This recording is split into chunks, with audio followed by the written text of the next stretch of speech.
the other person we've got with us as well is KateHerbert. He's actually coming in on the phone today, a bit of a change for us. Kate, what have you been out and seeing? Hello, there Kate. You are. How are you? I'm okay. Oh, I seem to be getting a bit of reverb. Yeah, if you will, but don't talk about it. Oh, okay. That's me. All right.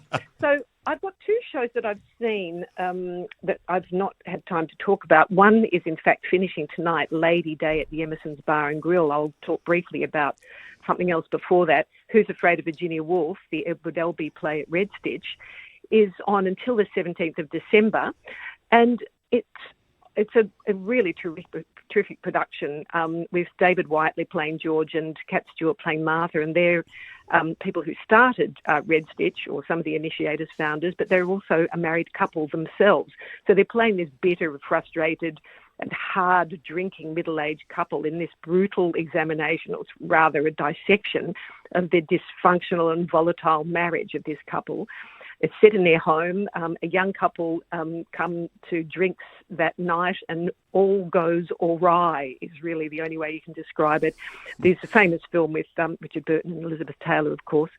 Sorry, how does it compare with that? I have to ask, because it's one of those legendary films and one of Elizabeth Taylor's best performances.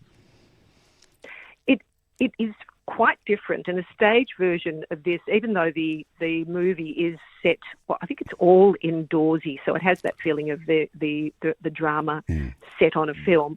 It's she's much more, Liz Taylor is much more blousy and drunken and, messy. As a couple, they are but drunken and messy. This couple, Whiteley and Stewart, are perhaps a bit too good looking and well put together to be as credible as, collapsing drunks. But sparring partners, yeah.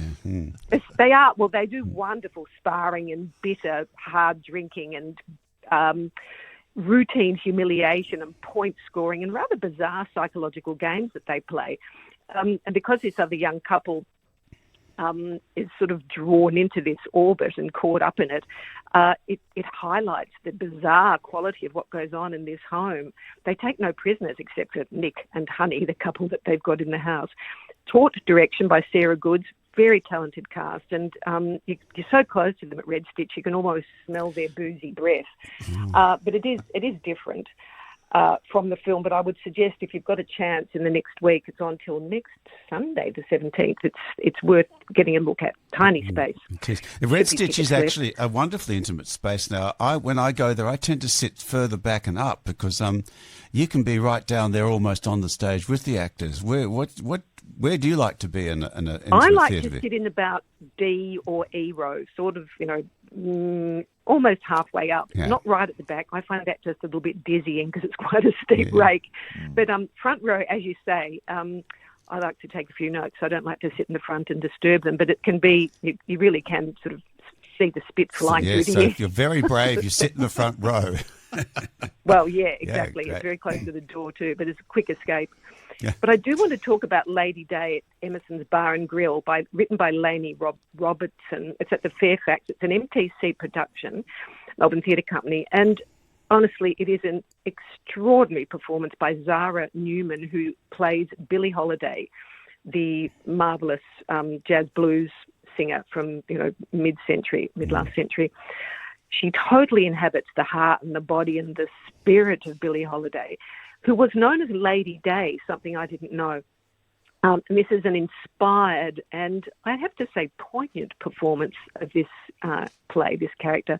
She has a very cool, very tight, very gifted jazz trio behind her.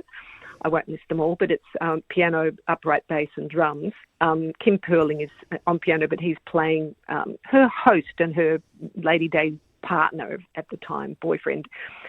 Newman's in this gleaming satin gown. She addresses us as if we're the devoted audience at Emerson's, which is a bar in Philadelphia. She's known well from her checkered past, which we hear quite a lot about.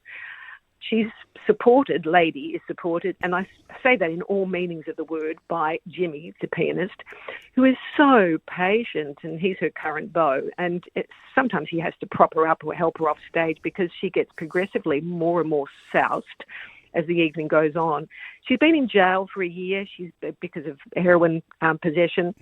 She tells that story eventually in the night. She's not able to perform in New York clubs anymore. They banned her because of her record.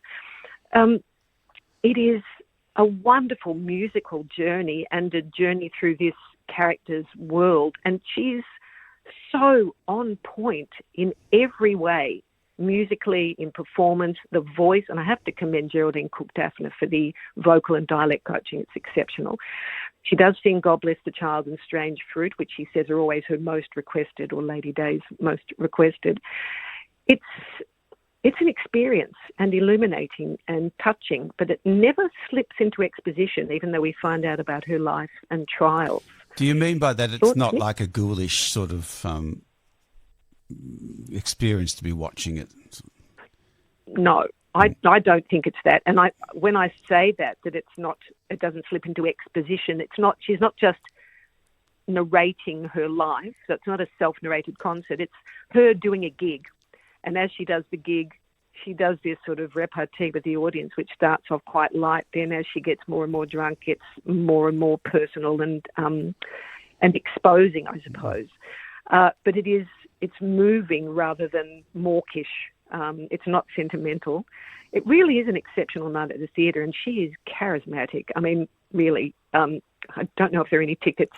Oh, actually, I have to apologise. I think I've just looked it up, and it's running until tonight. So this is probably the last performance. It was supposed to finish last week, and then it was the week before. So there may be some tickets tonight. I just hunted online. It says the 9th. It sounds like she has such a scarifying life, and it really comes through her voice. And did you find that worked in this production? Oh, yes. Yes. And she does, vocally, Zahra Newman is really exceptional. And she does capture the voice in speech and in singing, that sort of slightly slowed, slightly sort of rickety sound that crosses from blues to jazz. And she's influenced by Louis Armstrong, and she names other people, Bessie Smith and others that she's been influenced by.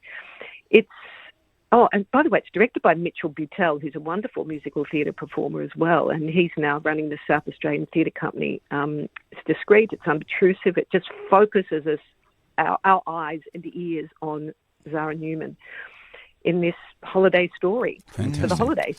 That sounds good. There's some good things happening then around town and coming up. Kate, I want to say Kate. thank you very much for your year of wonderful reviews and insights. It's been great chatting with you. And so this is my formal farewell for you two on air, and we'll see you next year. Thank you very much, Kate. And thank you to you both, Nick and Paul. Thank Bye, you. audience. You can look at my blog if you want to read what I'm doing. Absolutely. Yes, we should post that. See you.